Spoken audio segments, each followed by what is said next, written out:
Hello, everyone. Welcome to Combo with Nikki. It is Thursday, one more day to the end of the week, and I welcome you. So, for those who have no idea what Combo with Nikki is, what is this? What are you doing? Why are you on my live? Why are you on my YouTube? Combo with Nikki is a platform that was created a little bit over a year ago for me to have moments of transparency. I share my life, I share my stories, experiences, ultimately with a hope for that it helps somebody else. So I'm hoping that, if you enjoy, you can invite people in. You can share the video later. You can tag people that you think may benefit. And so today, I already have a topic in hand. I do want to address something first before I start. Hey Ray, hey Anjay. So people know that I love all my babies in high school. So I was invited to all of the graduations. The ones I could go to, I went. The ones that I couldn't, I did not.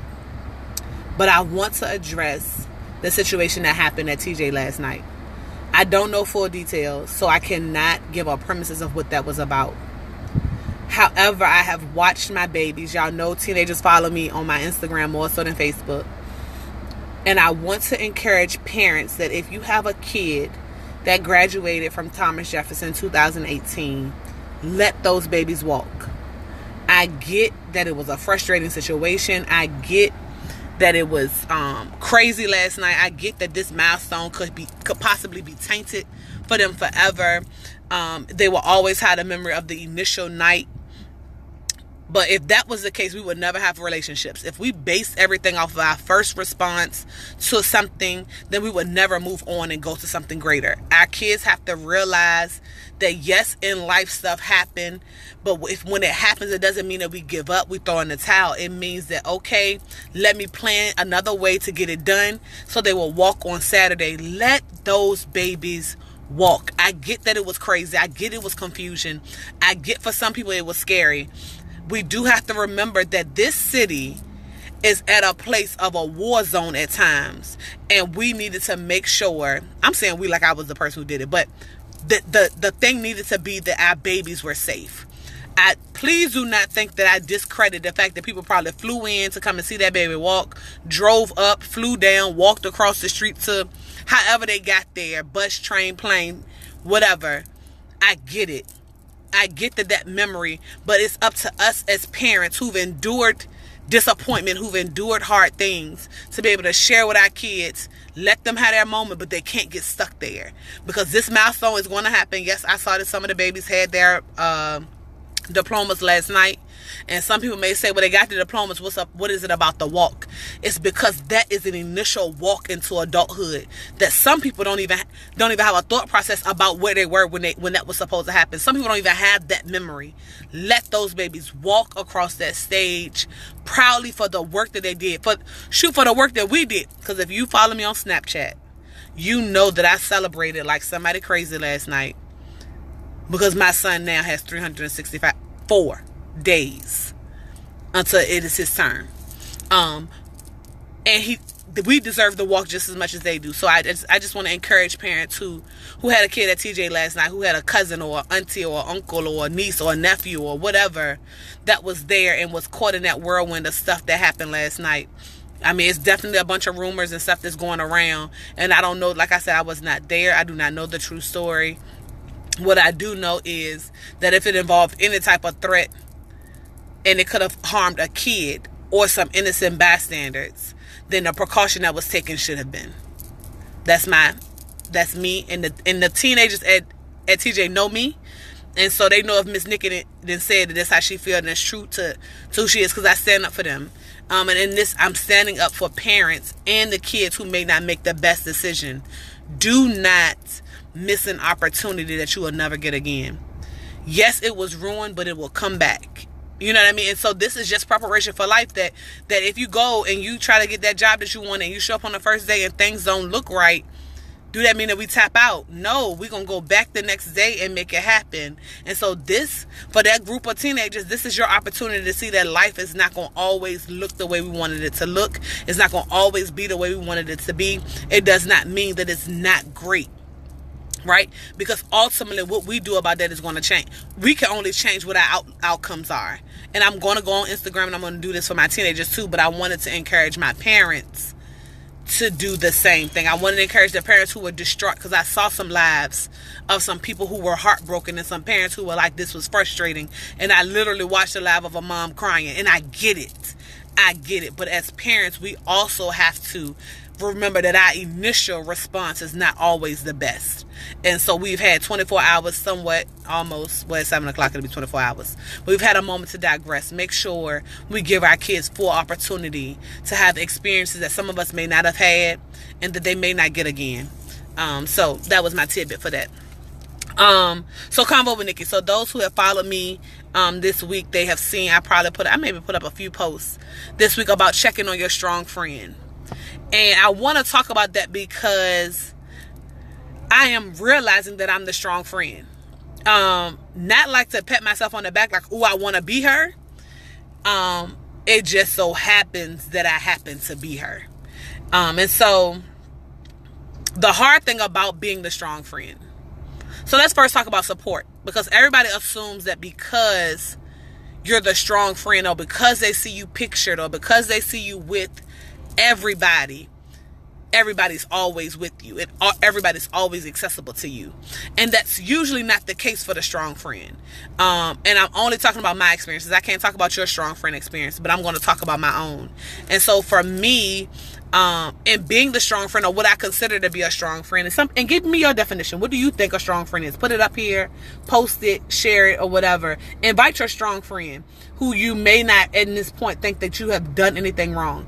And I'm not bashing my friends. And so I hope that my sisters or my friends or my partner who watches does not take this literal for that they're not doing what they should have done for me as a friend. Because in all things, there's all of us that have our own parts. And so I'm telling you now to check on your strong friend. Check on them, see where they are today. Call them, not a text message, because as a strong friend, we avoid those. It's easy to say, I'm good, I'm straight. That's an easy response. So for me, I like this week, and I promise, I think I waited long to do this video because my goal was to not cry on this video. Because as I guess the strong friend, I had a really, really, really rough week.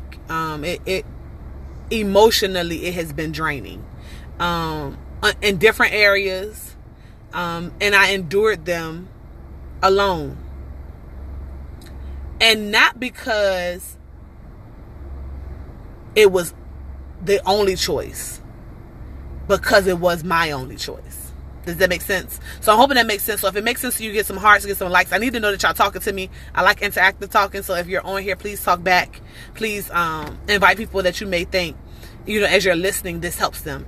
And so my charge first is for people to check on a strong friend. So check on the person that you call all the time, and whenever you need them, they answer the phone. I need you to check on that person. I need you to check on the person that when life happens, you pull on them hard. Check on them with a phone call, with a pop-up. Hey, how you doing? So you can see their face, because as the strong friend, it's easy for us to avoid telling our truths because we understand yours. And so for me, I have a lot of sisters. I do. And I also am a mom of 4 kids biologically. That does not include the kids that are attached to my kids. And so when they call me and they need me, or if there's something that I can, or where I can help them, I do that.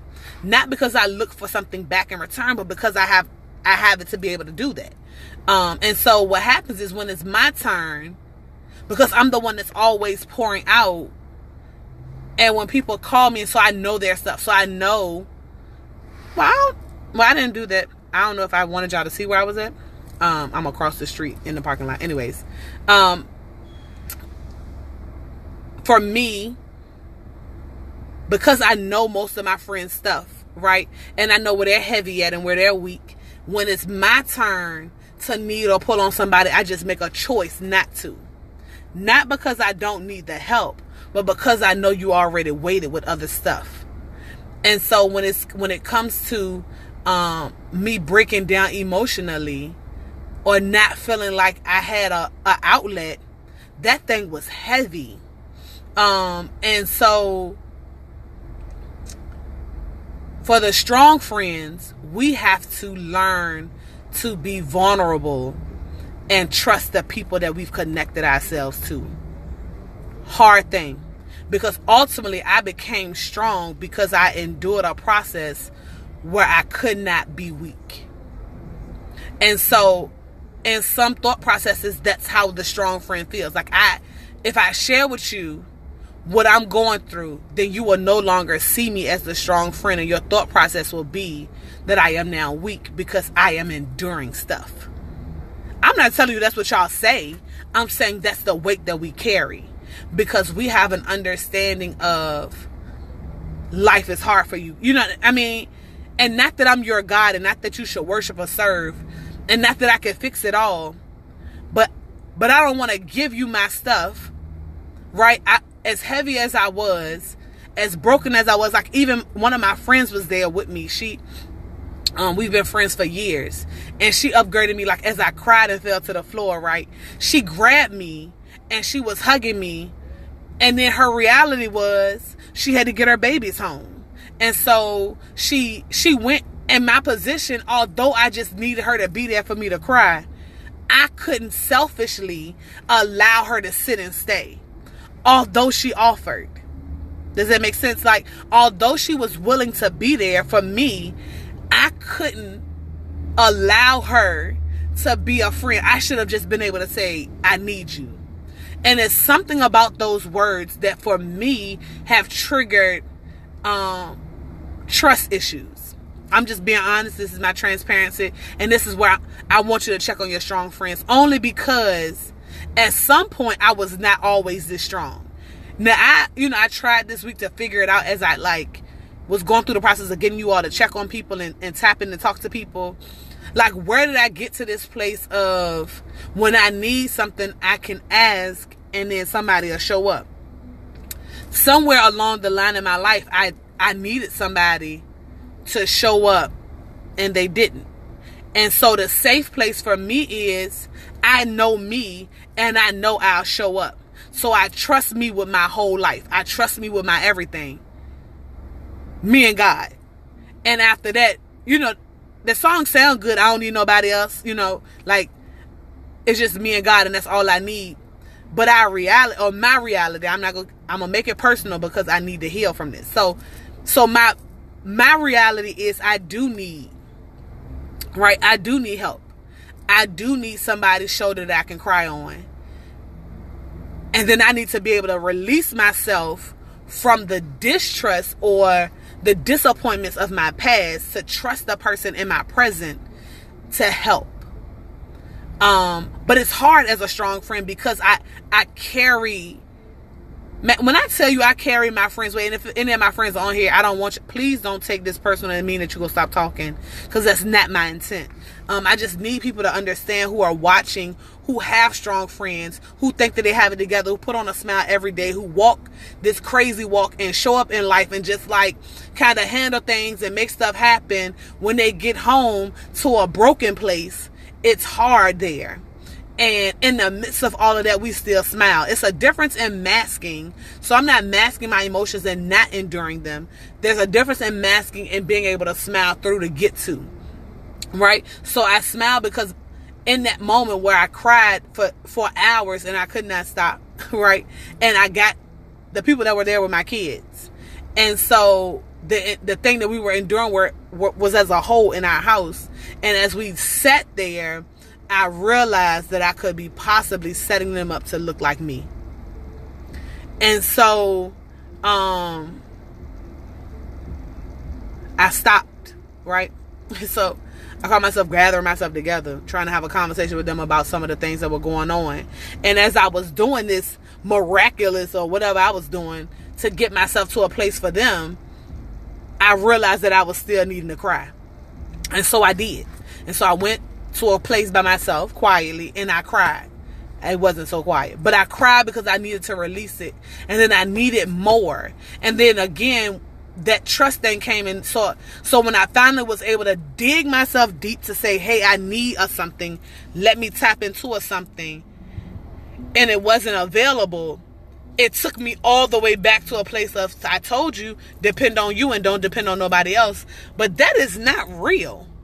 And I'm sharing, and I'm hoping this helps somebody to understand that, yes, it's a great thing to be independent, but humbleness comes when you can become dependent upon somebody to help you in your independency. Because all things standing alone are hard. And some of us are there in that position by choice, not because that's what's offered to us. Because we have people willing to help us in processes, willing to listen to us as a strong friend, willing to understand and not judge us. Because there's a judgment that comes when you're the strong friend that got all of the answers for some reason. You know how to handle all situations for whatever reason. You always there when people need you for whatever reason. And then when you come around and say, girl, I just had a hard time dealing in my relationship, or my kids are going astray or around or whatever, there's a backlash that you're not as strong as you present, or your advice is now watered down because you're enduring a process. Well, ultimately, I could never offer you advice had I not gone through the process. So for me personally, I can't offer advice on what I've never endured. So you asked me about some kids, relationships, job. I don't really know, but most of the things I've endured a process to get to where I am today. Not because I'm so great, not because I'm so much more worthier, but that because I've endured it, meaning that I went through it to get here, to show you, hey, this was my roadmap I used. If you want to take my map, you can use it, and I hope it help you. And I get it. So now my wraparound is, how do I, as the strong friend, now begin to retrust avenues that were once not safe for me, or see avenues that were once hard for me to trust. And so how do I get to a place where now I trust those things to be there for me? How do I retrust relationships that were so hard for me to overcome? And so I'm using me because I'm rebuilding, for me, a safe place.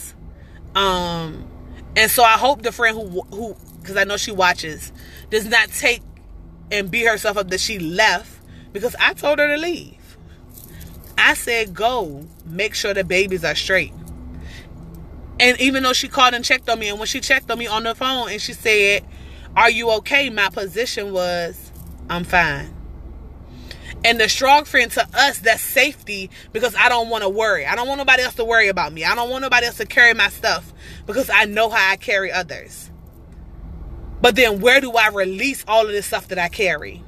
So I hope y'all listening. I'm not talking in circles, because I'm really literally processing myself within this video. Not necessarily because I don't have all of the answers. This is a hard place for me. You know, even with, you know, when you have to move, I hate having to move. So I usually tell my kids to grab a kid and they move, because I don't want the weight of somebody. Rejection is hard when you've been rejected for so long. When you now sit in a place where you have to ask for help, the thought process that the answer could be no, that's hard. It's because your answer is usually for everybody else always yes. And so I'm hoping that in the process of checking on your strong friends, you don't stop talking to them, because that's not what I'm trying to get you to do. I don't want you to think that in this video, the last resort is, okay, for my strong friend, I don't talk to her no more. No, know that when you talk to her, she's carrying your stuff, and she's going to pray for you, and she's going to, well, I can talk about me, hope. I don't know y'all strong friends. But for me, I'm going to pray for you. I'm going to think about you, I am, and then I'm going to focus on me. But I just learned that. I just learned that I can ultimately be a great friend. And therapy is great. Therapy is a great suggestion, Andre. Like, I did therapy for a while, and it may be something that I need to get back to doing, which is not beyond my thought process. But I'm great to do family therapy, so I probably need to do some other stuff. But anyways, that's a sidebar. But the reality is that when you check on your strong friends, make it face to face, because there's an avoidance that happens over a text. There's an avoidance that happens through even a phone call sometimes. And then if you can't do for your strong friend, shoot, for any matter, if you can't do for any friend, then don't put your word out there. I would rather you not vow to do something than to vow and do it and don't. Follow through for your strong friend is great. Follow through for any friend is amazing. But follow through for your strong friend helps to build them in being and getting to where they need to and trust. And so never promise what you can't do. And I think, again, that's across the board in your life. But ultimately for your strong friend who endures hard things. You know, who for a moment don't want to ask for help because there's a fear that no one will show up for them. So don't commit yourself or overcommit because you want to meet the need. As a strong friend, I would prefer that you just tell me what you can or can't do. And I'm okay with that. But as a strong friend, I have to also learn to ask for what I need. And that is not easy. That is a process all in itself of being able to be dependent on somebody when you've become so strong-willed because of life circumstances. So let me give you my true life moment, and this is where I learned that I kind of like got myself in a pickle. I have 4 children, and from just the 4 children, I'm not going to even deal with the relationships of men in between there, but 4 children, 3 relationships that have ultimately failed, whether it was at my hand or theirs, that are no longer in existence, that I have 4 kids that throughout the week need and pull on me, and I need some help. And so because those things failed and I continue to have the children 24/7 versus when they go with their fathers, the majority of the time is spent with me. So there was a commitment made when we had kids. So I was not in a situation where I was the woman who had the baby and the man said no. My position was I had kids with a commitment of this is going to be our relationship. These are our kids. Let's raise our kids. And so that did not happen that way. I'm trying to do this as gently as I can because I do not want to offend.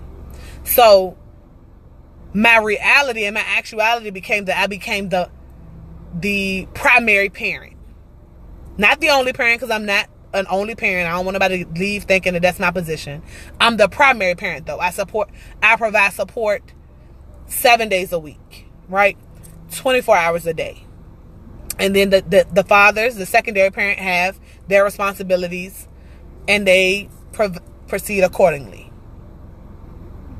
So when it's my time to then ask, because my hope for, and everybody know, who watches me and follows me, that I do want a relationship, I do want to be married again, is how do I now trust this person to provide anything when I had to become independent 3 times, right? So when I initially started the process, with Alex, I'm gonna just use him. I'm gonna use this example. So when I started with Alex, maybe I shouldn't use his name. When I started with A, I already did it, but take it back. So when I started with A, right, I was super dependent. Like, he was a great provider and father at the time, right? So some of the things that happened or whatever transpired, it did not work out. I became independent. When I became independent, and realized how hard it was, and I did not get as much help in that season as I thought I needed, or I know I needed, or the support that it just wasn't there. So I learned even more to be strong-willed. I became more. You never know how strong you are until you have to be the strongest. And so the strength that I needed, it started showing up. I was like, dang, okay, I can do this. Oh, I can do this by myself. I'm good. Great. Met baby B. Right? So he's the dad of B and C. We just using this. I'm just kind of telling y'all my life. But so he came, he kind of like provided some stuff for us or whatever. And he lacked in some areas as well. All of us have our own stuff. And so things that I had became strong-willed in, I kind of like released a little bit. I allowed him to take position and do what he needed to do. I was still learning how to be a mom and a girlfriend or whatever. And I'm growing, and it didn't work out. And then I'm back to being independent again. Right? Because it didn't work out. So the 100% that you were providing, now because you got to provide for yourself, the negation comes on this side. So now I got to be super strong. Right? Strong-willed again. On my own. I'm working it and I'm doing it by myself again. Right? Besides that secondary, I'm telling you, I'm the primary parent. So they did that secondary stuff. Dropped the ball somewhat. Then that particular second baby B parent ended up going away, so they couldn't provide anything. Right? So now it's me, and it's 100%. Now I'm carrying my 100%, your 200%. So now I'm super strong willed because the kids can't miss a beat because I have to make sure they got what they need because I decided to be a mom. Regardless of the commitment that was made that it would be two people helping me do this. I mean, it would be two of us together doing this. It became one. So my whole life became dependent and independent upon me and my thought processes and what was going on with me. So now me has to make sure that these kids are taken care of. Do I got a support system? Yeah, I got a couple of people I can call. I mean, for here and there, but you don't want to ever, because you decided to make the decision, you don't ever want to get to a place where now the responsibility is on everybody else. Fine, baby C. Really, it's actually baby D, but we're going to say daddy C. So daddy C come. I'm still strong-willed. I'm so strong-willed at this point, I can't even relinquish rights to being dependent upon. Right? I can't even release myself to a place where I'm able to allow him to be whatever it is that God called him to be in our home. Because I'm independent. And I refuse to let somebody else drop this ball, because even though that's not the signs and symptoms that he gave at that particular time, I denied him an opportunity to be what he was supposed to be in my life because I could not drop the ball. Because I'm strong. Because I got this. Because I got it all together. Because I don't fail. I don't break. I don't, everything. We bend and don't break. I smile between my tears. And any other cliche you could come up with for, especially a woman who was undependent upon, Section 8, nor subsidized housing, but she was gonna make it on her own no matter who was beside her. And so Dad C fizzled, right? And so now again I am independent as I have always been, and I'm super strong as I have always been. And rejection we won't deal with because I won't have to ask you because I don't need nothing. And so that behavior and this neck rolling, all of this have gotten me handicapped to being so independent. I miss opportunities for help. Yes, be a strong woman. So don't let your takeaway be that Miss Nikki said that we're not supposed to be strong. Hey, Monty, but that we're not supposed to be strong. Get and take away that in that process of gaining strength, understand that there are places that you will ultimately need somebody. And you will need to trust them despite who let you down prior to meeting them. And even, okay, God, right. So back to what I talked about with our kids with the daggone graduation. Prime example of me saying that yes, in that moment, I could say, to heck with it all. It ain't look the way I wanted it to look. Forget it. I'm not doing it. I'm not going backwards. I'm not trying my hand no more. I'm not doing this. I'm not doing that. Yet there's an opportunity if I become humble and I fall back and I allow somebody to help. I could probably do this. If just for a moment there's a trust rebuilt to pull on a friend for some help. And then not get so disappointed as a strong friend that when they can't, it's all against all humanity. And a lot of times that's somewhat our story. It's somewhat our story that they done dropped the ball. I knew they was. That's why I had to have 5 plans after them. And the 5 plans after them was you and your kids. Because you don't really have no other plans, because you don't trust anybody with you as much as you want to. The strong friend wants to be helped. It's just sometimes for them not safe to ask for help. It's safer for me because I can't let me down. Right? Even in me letting me down, I know I'm about to let me down so I can prepare myself for the fall. But when it's a friend letting me down, or it's a partner letting me down, or if it's even my kids letting me down, I can't even prepare myself or brace myself for that type of fall. But if I know, okay, Nicole, you're going to need to make sure you get yourself and these kids moved into this house in a week, then Nicole know that Nicole go let herself understand that if you don't get your U-Haul, girl, you're going to be moving that stuff in your hand. Girl, if you don't get what you need to get That's the mindset of a strong friend. That's her process. Never once did I consider, 5 people got trucks that, all 5 of your friends got a truck. So then you're stressing about the money for the U-Haul when if you would have taken a moment, trusted the friends that you have, that you pour into, that you give of yourself without condition, that you sow seeds into without conditions, repay you somewhat back. Or when the seed, this is the growth of the seed that you planted in their lives when they cried to you at 3 o'clock in the morning, or when they sat with you, or they just needed you to just be in their presence. That this is the reward for the work that you've done, versus seeing it as a handicap because you need somebody.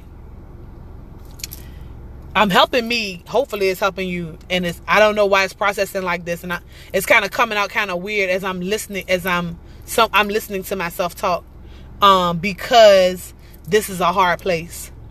So I definitely challenge you, if you're not the strong friend, to check on your strong friend. And if you are the strong friend,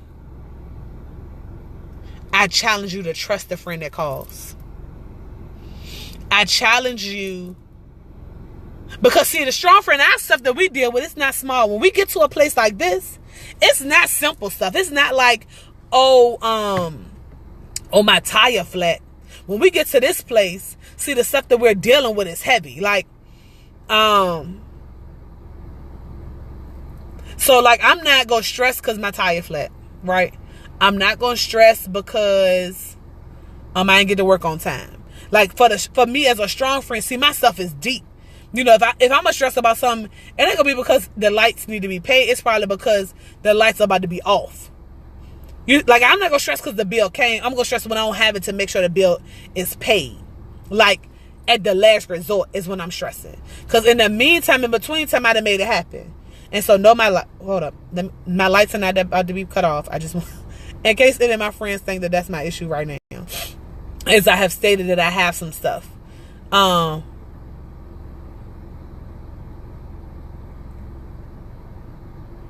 The strong friend is the stuff that's weighing on them is heavier than in their mindset they can believe that you can handle.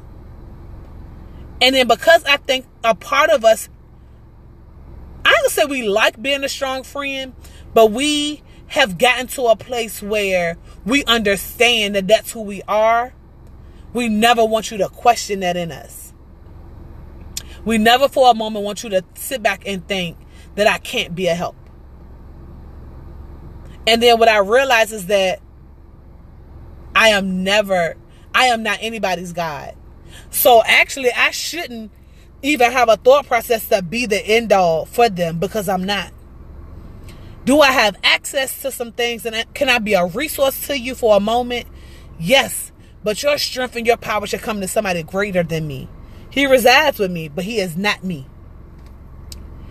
And so that's what I released myself from probably about 6 months ago, is that it's okay if I can't, and for me to say that. Because the expectation of me has always been that I do show up. The expectation of my life has been that I always am the person in place.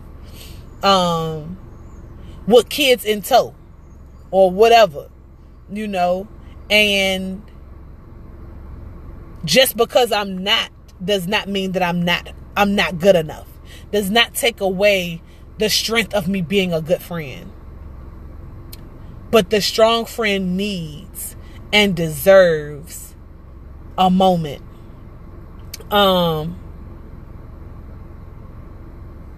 Every person and friend will not reciprocate the way you do, but don't feel bad if you cannot do something. Yeah, I definitely get, like, Chris, that's like a process I'm getting now.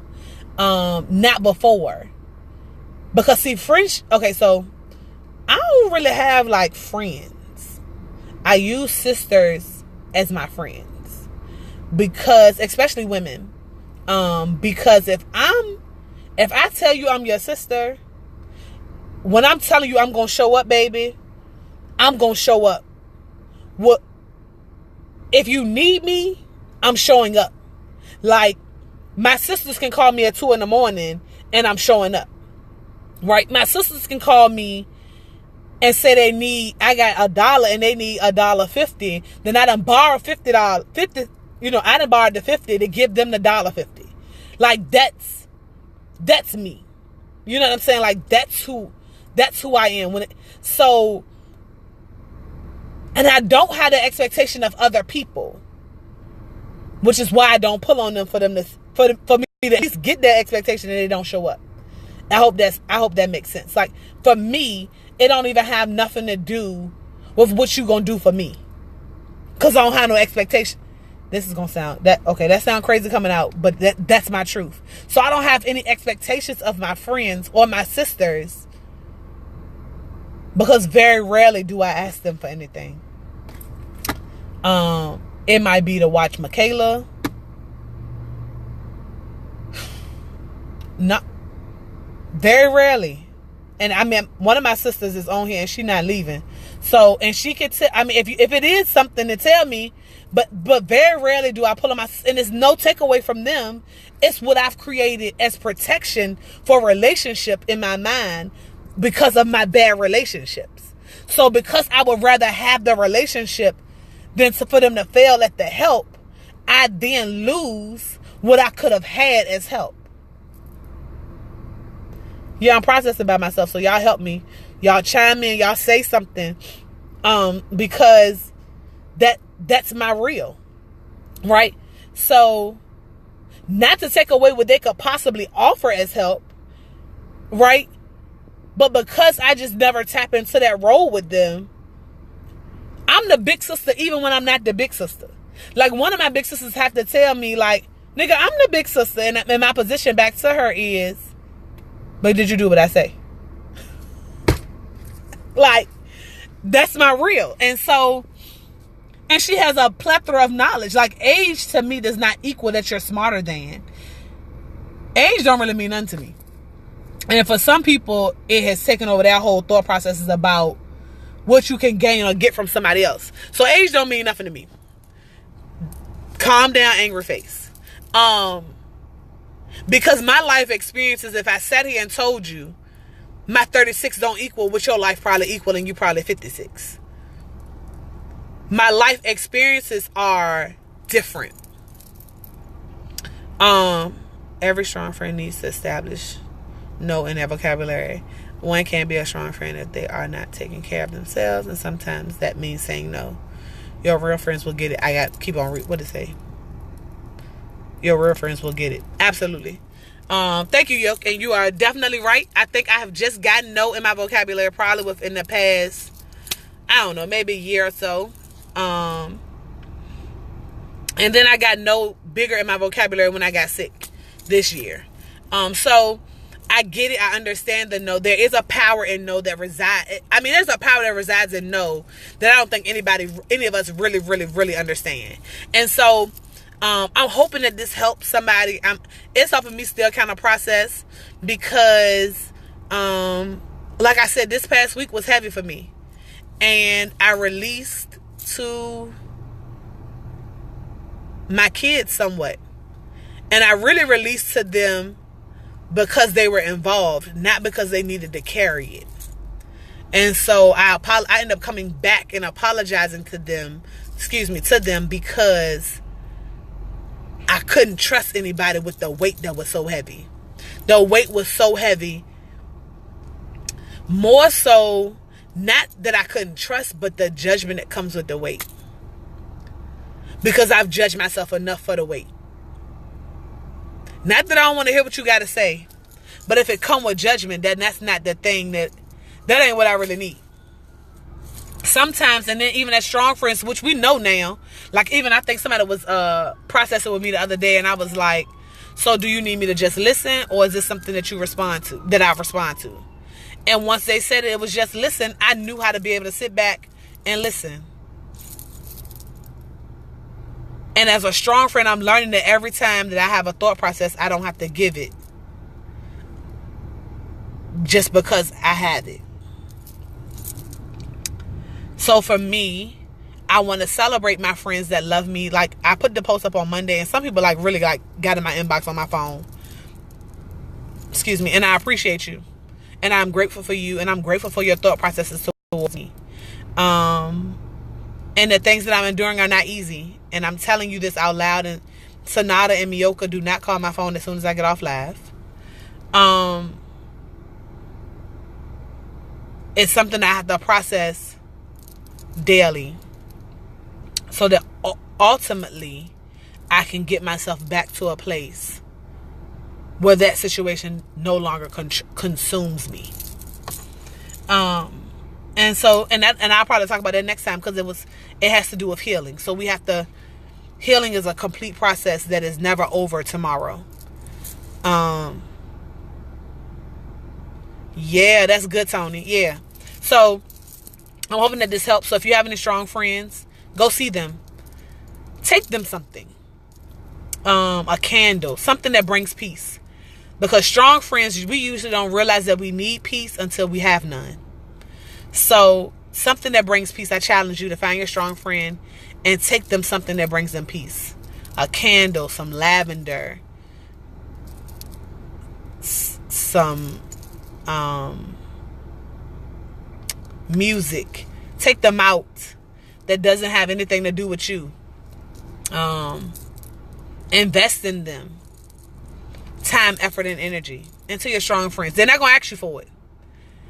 When you show up, they're probably going to be like, girl, I ain't doing nothing. You don't got no money or whatever. Force them.